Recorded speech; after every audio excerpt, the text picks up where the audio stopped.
നമസ്കാരം ഫ്രണ്ട്സ്, ഞാൻ നിങ്ങളുടെ സനിൽ പെരുന്തോട്ടത്തെ പുതിയ വീഡിയോയിലേക്ക് എല്ലാവർക്കും സ്വാഗതം. ദീപക് ബിൽഡേഴ്സിൻ്റെ ഇഷ്യൂവിനെ കുറിച്ചാണ് ഇന്ന് സംസാരിക്കുന്നത്. ഇവർ ഒക്ടോബർ 21 മുതൽ 23 വരെയാണ് ഇഷ്യൂ നീണ്ടു നിൽക്കുന്നത്. ഈ ഇഷ്യൂ 260.04 കോടി രൂപയുടേതാണ്.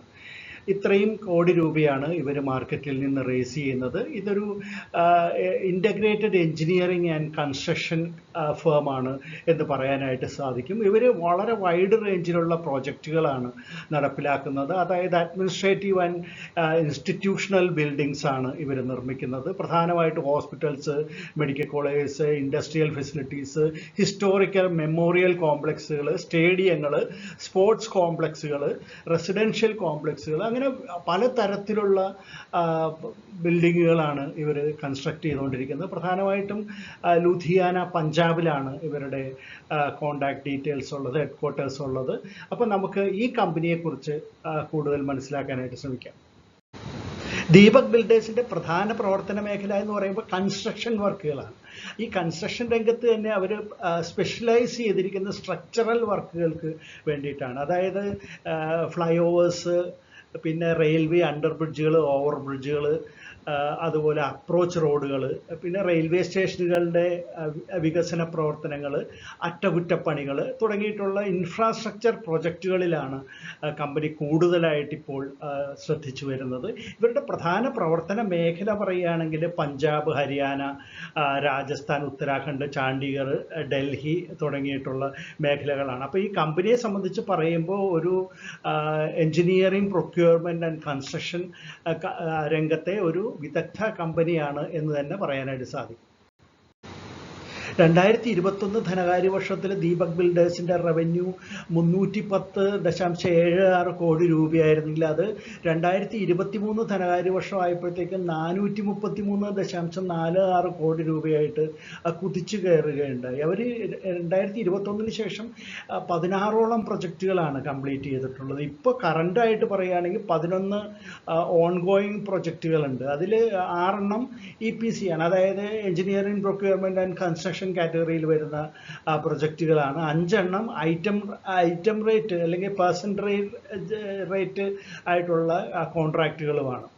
പിന്നെ എടുത്തു പറയേണ്ട ഒരു കാര്യം, 642 എംപ്ലോയീസ് ആണ് കമ്പനിക്ക് 2024 ഫെബ്രുവരിയിലെ കണക്ക് വെച്ച് നോക്കുകയാണെങ്കിൽ. അതിൽ സ്കിൽഡ് ആയിട്ടുള്ള എൻജിനീയേഴ്സ് അടക്കമുള്ള എംപ്ലോയീസ്, പിന്നെ കൂടാതെ സൈറ്റിലുള്ള ലേബറേഴ്സും അടക്കമാണ് ഈ 642 പേറോളിലുള്ള എംപ്ലോയീസ് ഉണ്ടെന്ന് പറഞ്ഞു.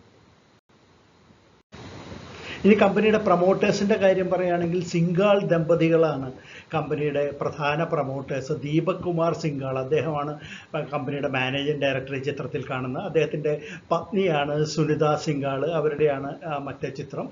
ഇവരുടെ കൈവശമാണ് മുഴുവൻ ഓഹരികളും ഇഷ്യൂവിന് മുമ്പെങ്കിലും ഇഷ്യൂ കഴിയുമ്പോൾ ഏകദേശം 27.5% ഓഹരികളാണ് ഇപ്പോൾ ഇഷ്യൂ വഴി പുറത്തേക്ക് ഇൻസ്റ്റിറ്റ്യൂഷൻസിൻ്റെയും ജനറൽ പബ്ലിക്കിൻ്റെയും കയ്യിലേക്ക് വരുന്നത്. ഇവരുടെ കൈവശം ഇഷ്യൂ കഴിയുമ്പോൾ 72.5% ഓഹരികളും ഉണ്ടായിരിക്കും.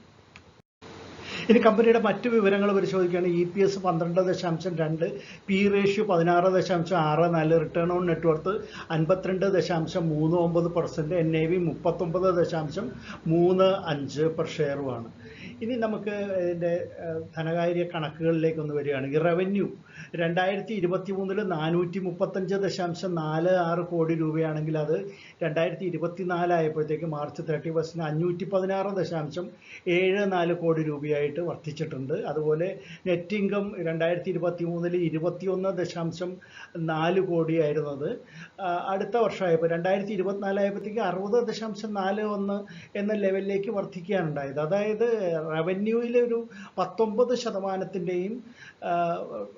ലാഭത്തിൽ അറ്റാദായത്തിൽ 182% ഒരു കുതിച്ചുചാട്ടമാണ് 2023 നിന്ന് 2024 വരുമ്പോൾ കമ്പനിക്ക് ഉണ്ടായിട്ടുള്ളത് എന്നുള്ളത് എടുത്തു പറയേണ്ട ഒരു കാര്യമാണ്. ഇനി നമുക്ക് അറിയേണ്ടത് ഇതിൻ്റെ പിയർ കമ്പനികളെ കുറിച്ചാണ്. അത് നോക്കുകയാണെങ്കിൽ ഇർക്കോൺ ഇൻ്റർനാഷണൽ ഒരു പിയർ കമ്പനിയാണ്. പിന്നെ അലുവാലിയ കോൺട്രാക്ട്സ് ഇന്ത്യ ലിമിറ്റഡ് എന്നുള്ള കമ്പനിയും ഇതിൻ്റെ ഒരു പിയർ കമ്പനിയാണ്. അതുകൂടാതെ PSP പ്രോജക്ട്സും പിന്നെ ITD സിമെൻറ്റേഷനുമാണ് കമ്പനിയുടെ മറ്റ് 2 കോമ്പറ്റീറ്റേഴ്സ് ആയിട്ടുള്ള ലിസ്റ്റഡ് കമ്പനികൾ.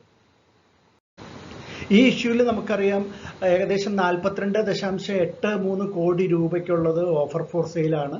അത് കൂടാതെ 217.21 കോടി രൂപയ്ക്കുള്ള ഫ്രഷ് ഓഹരികളുടെ വിൽപ്പനയും നടക്കുന്നുണ്ട്. അപ്പോൾ 217.21 കോടി രൂപയ്ക്കുള്ള ആ ഒരു തുകയാണ് കമ്പനിയിലേക്ക് വരുന്നത്. അത് എന്തിനു വേണ്ടിയിട്ടായിരിക്കും കമ്പനി ചെലവാക്കുന്നതെന്ന് നോക്കുകയാണെങ്കിൽ അവർ പറഞ്ഞിട്ടുള്ളത് 30 കോടിയുടെ അടുത്ത് അവർക്ക് ചില കടബാധ്യതകൾ തീർക്കുന്നതിനും ചില പേയ്മെൻറ്റുകൾ കൊടുത്തു തീർക്കുന്നതിനുമൊക്കെ വേണ്ടിയിട്ട് ഉപയോഗിക്കേണ്ടതായിട്ട് വരും എന്ന് പറഞ്ഞിട്ടുണ്ട്. അത് കൂടാതെ ഒരു 95 കോടി രൂപ അവർ വർക്കിംഗ് ക്യാപിറ്റൽ എക്സ്പെൻഡിച്ചറിന് വേണ്ടിയിട്ട് ബിൽഡിങ്ങുകളുടെ കൺസ്ട്രക്ഷനും ഒക്കെ വേണ്ടിയിട്ട് ഉപയോഗിക്കും എന്ന് പറയുന്നുണ്ട്. ബാക്കിയുള്ള തുക ഏകദേശം 92 കോടിയിലധികം വരുന്ന തുക അവർ കോർപ്പറേറ്റ് ആവശ്യങ്ങൾക്ക് വേണ്ടി വിനിയോഗിക്കുമെന്ന് പറയുന്നുണ്ട്. അപ്പോൾ ഒരു വലിയ കൺസ്ട്രക്ഷൻ കമ്പനിയെ സംബന്ധിച്ചിടത്തോളം ചെറിയ തുകകളാണ് എങ്കിലും അവരുടെ പ്രോസ്പെക്ടസിൽ ഇത്തരത്തിലാണ് അവർ ചെലവാക്കാൻ ഉദ്ദേശിക്കുന്നത് എന്ന് പറഞ്ഞിട്ടുണ്ട്. ഇനി ദീപക് ബിൽഡേഴ്സ് ആൻഡ് എഞ്ചിനീയേഴ്സിൻ്റെ ഇഷ്യൂ ഡീറ്റെയിൽസ് ഒറ്റ നോട്ടത്തിൽ നമുക്കൊന്ന് പരിശോധിക്കുകയാണെങ്കിൽ ഒക്ടോബർ 21 മുതൽ 23 വരെയാണ് ഇഷ്യൂ ഓപ്പൺ ആയിരിക്കുന്നത്. ഇതിൻ്റെ പ്രൈസ് ബാൻഡ് 192 രൂപ മുതൽ 203 രൂപ വരെയാണ്. 192 to 203 വരെയാണ്. ഫ്രഷ് ഇഷ്യൂ ഉള്ളത് 217.21 കോടി രൂപയ്ക്കുള്ളതാണ്. അതുപോലെ ഓഫർ ഫോർ സെയിൽ 42.83 കോടി രൂപയ്ക്കുള്ളതാണ്. അപ്പോൾ ഇഷ്യൂ സൈസ് എന്ന് പറയുമ്പോൾ ടോട്ടൽ 260.04 കോടി രൂപയ്ക്കുള്ളതാണ്. ഇതിൽ റീറ്റെയിലേഴ്സ് അപ്ലൈ ചെയ്യേണ്ട മിനിമം എന്ന് പറയുന്നത് ഒരു ലോട്ട് എന്ന് പറയുമ്പോൾ 73 ഓഹരികൾ വരും. അങ്ങനെ 13 ലോട്ട് വരെ റീറ്റെയിലേഴ്സിന് അപ്ലൈ ചെയ്യാം.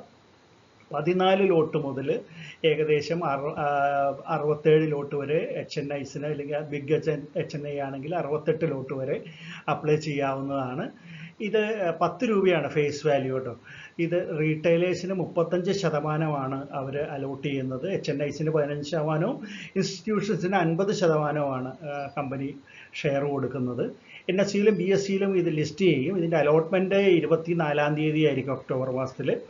അതുപോലെ ഇതിൻ്റെ ലിസ്റ്റിംഗ് വരുന്നത് ഏകദേശം ഒക്ടോബർ 28 ആയിരിക്കുമെന്ന് പ്രതീക്ഷിക്കപ്പെടുന്നുണ്ട്. ഇതിൻ്റെ lead managers FedEx securities private ലിമിറ്റഡും രജിസ്ട്രാർ KFIN ടെക്നോളജീസുമാണ്.